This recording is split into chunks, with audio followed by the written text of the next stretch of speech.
అందరికీ నమస్కారం అండి. గన్నవరం మండలం కాసిపాడు గ్రామం మాది. నా పేరు సముద్రపు ధనబాబు. ప్రకృతి వ్యవసాయంలోని ఎరువులు పురుగు మందులు లేని పద్ధతిలో ఈరోజు ఈ ఫీల్డ్ వచ్చేవాడికి ప్యాడీ 80 నుంచి 80 రోజులు అవుతుందండి. చిరుపట్టు దశకు వచ్చేసింది.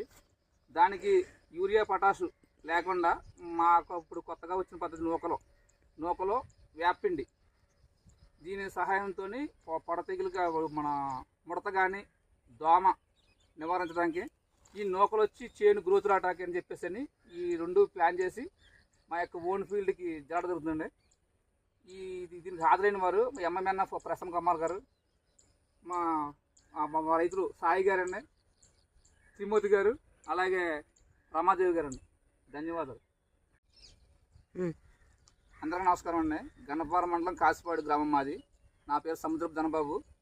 ప్రకృతి వ్యవసాయంలోని ఎరువులు పురుగు మందులు లేని పద్ధతిలో ఈరోజు ఈ ఫీల్డ్ వచ్చేవాడికి ప్యాడీ 80 నుంచి 80 రోజులు అవుతుందండి. చిరుపట్టు దశకు వచ్చేసింది. దానికి యూరియా పొటాషు లేకుండా మాకు ఇప్పుడు కొత్తగా వచ్చిన పద్ధతి నూకలో వేపిండి, దీని సహాయంతో పొడ తెగులుగా మన ముడత కానీ దోమ నివారించడానికి ఈ నూకలు వచ్చి చేను గ్రోత్ రావడానికి అని చెప్పేసి ఈ రెండు ప్లాన్ చేసి మా యొక్క ఓన్ ఫీల్డ్కి జాడ దొరుకుతుందండి. దీనికి హాజరైన వారు ఎంఎంఎన్ఎఫ్ ప్రసన్న కుమార్ గారు, మా రైతులు సాయి గారండి, త్రిమూర్తి గారు, అలాగే రమాదేవి గారండి. ధన్యవాదాలు.